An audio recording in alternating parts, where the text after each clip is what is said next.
Nusantara. Bertemu lagi dengan saya, Mulika SPD, guru biologi di SMA Negeri 1 Mijen, sekaligus calon guru penggerak Angkatan 5 Kabupaten Demak. Pada kesempatan kali ini, saya akan memaparkan hasil tugas modul 1.1 kegiatan 1.1.A.8 koneksi antar materi, kesimpulan dan refleksi modul 1.1. Sebelum saya memaparkan koneksi antar materi, kesimpulan dan refleksi modul 1.1, saya akan memberikan pantun kepada Bapak Ibu guru hebat yang ada di seluruh Nusantara. Udah berjalan, jangan dikejar. Kalau dikejar, membuat onar. Mari Bapak Ibu guru bersama merefleksikan hasil belajar untuk masa depan anak-anak yang bersinar. Guru bergerak, Indonesia maju. Salam guru penggerak. Koneksi antar materi, kesimpulan dan refleksi modul 1.1.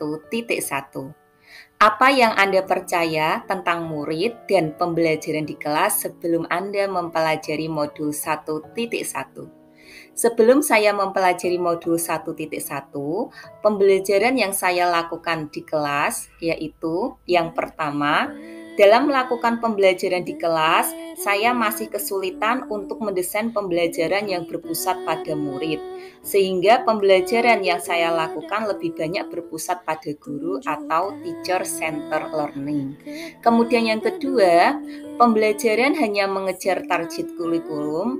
Dalam hal ini, saya mengharuskan semua murid untuk menguasai semua mata pelajaran dengan mendapatkan nilai mencapai KKM yang ditetapkan oleh sekolah.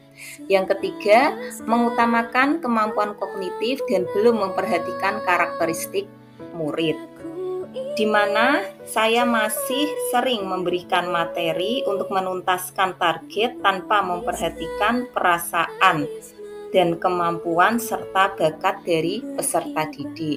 Kemudian yang keempat, saya jarang sekali melakukan refleksi terkait pembelajaran yang sudah saya lakukan, sehingga saya tidak mengetahui sejauh mana keberhasilan dari proses pembelajaran yang sudah saya lakukan. Sehingga saya masih berasumsi bahwa hasil akhir adalah segalanya tanpa melihat proses murid dalam belajar. Sehingga muncul pemikiran bahwa anak yang nilainya bagus dikatakan pandai dan meremehkan kemampuan anak yang mendapat nilai rendah. Hal ini membuat peserta didik, dalam hal ini adalah murid, tertekan karena harus mendapat nilai akhir yang bagus dan kepercayaan diri dari murid yang menurun. Kemudian yang kelima, yaitu kurangnya kedekatan secara emosional dengan murid sehingga penanaman nilai-nilai karakter kurang terbangun dengan baik. Dalam kegiatan pembelajaran, terutama dalam mengondisikan murid di kelas, saya masih menggunakan ancaman dan hukuman untuk membuat murid menjadi disiplin dalam pembelajaran dan tanggung jawabnya.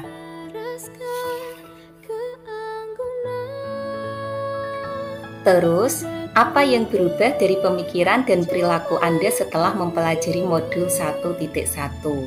Yang berubah dari pemikiran dan perilaku saya setelah mempelajari modul 1.1 yaitu saya banyak belajar tentang pemikiran filosofis Ki Hajar Dewantara dan bagaimana saya bisa mengimplementasikan dan mengaplikasikan pemikiran filosofis Ki Hajar Dewantara tersebut dalam kegiatan belajar mengajar di sekolah.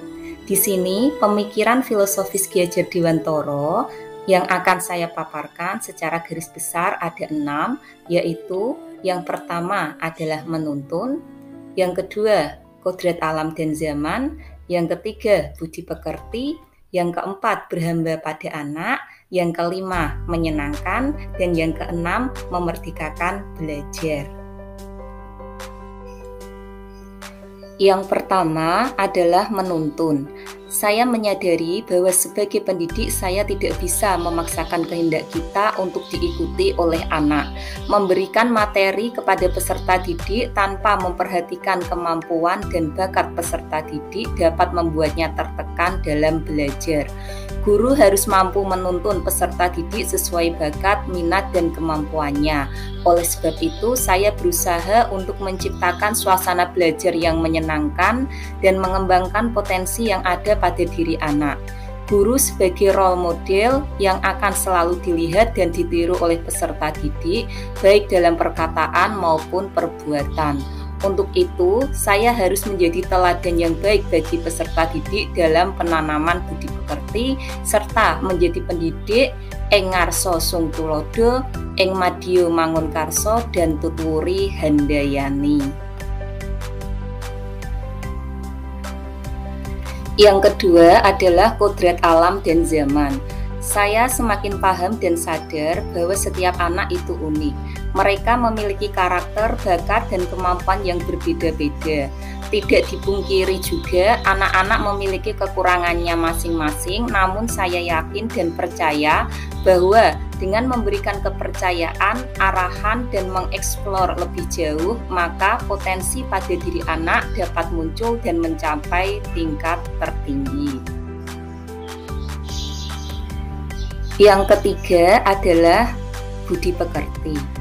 Pendidikan budi pekerti merupakan upaya untuk membekali peserta didik melalui bimbingan dan pengajaran yang berisi nilai-nilai perilaku manusia yang dapat diukur melalui norma agama, norma hukum, tata krama, dan sopan santun, serta norma budaya atau adat istiadat masyarakat setempat. Oleh karena itu, pendidikan budi pekerti ini sangat penting untuk ditekankan kepada peserta didik dalam kegiatan belajar mengajar di sekolah.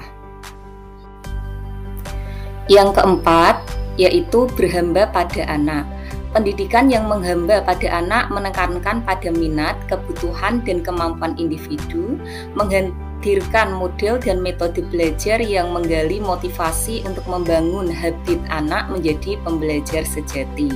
Pembelajaran yang seperti ini sekaligus dapat mengembangkan kualitas sumber daya manusia yang dibutuhkan di era mendatang seperti kreativitas, inovatif, kepemimpinan, rasa percaya diri, kemandirian, kedisiplinan, kekritisan dalam berpikir, daya nalar yang tinggi, kemampuan berkomunikasi dan bekerja dalam tim, serta wawasan global untuk dapat selalu beradaptasi terhadap perubahan dan perkembangan.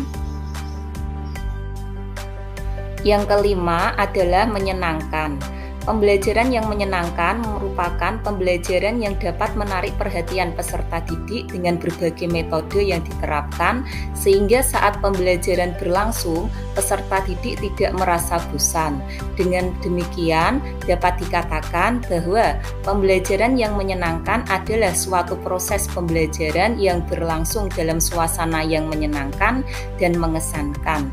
Suasana pembelajaran yang menyenangkan dan berkesan akan menarik minat peserta didik untuk terlibat secara aktif sehingga tujuan pembelajaran dapat dicapai secara maksimal. Dan yang keenam adalah memerdekakan belajar. Pendidikan yang memerdekakan membuat anak belajar tanpa tekanan sesuai dengan karakteristik dan kemampuan anak. Mereka mempunyai gaya belajar yang beraneka ragam seperti audio, visual, audiovisual, sampai pada kinestetik. Tugas guru adalah untuk mendesain pembelajaran yang mampu mengakomodir gaya belajar anak yang beraneka ragam. Lalu, apa yang dapat segera Anda terapkan lebih baik agar kelas Anda mencerminkan pemikiran Ki Hajar Dewantara? Yang akan saya terapkan di kelas saya yang mencerminkan pemikiran Ki Hajar Dewantara, yang pertama adalah merancang pembelajaran yang berpusat pada peserta didik dan menyenangkan. Yang kedua, memfasilitasi peserta didik dalam mengembangkan potensi dan kreativitasnya sesuai bakat dan minat.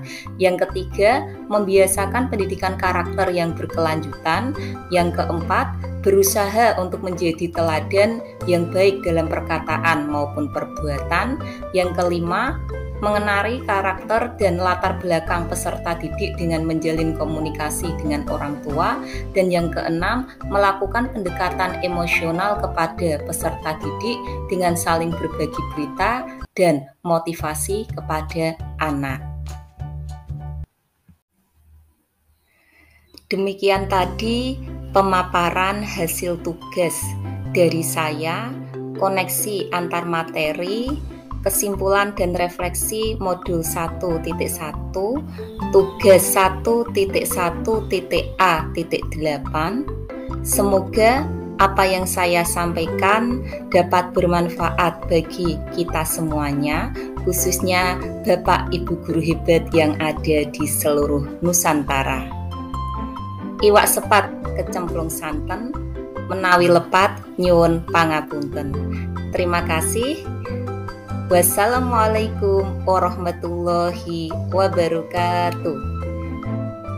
Guru bergerak Indonesia maju, salam guru penggerak.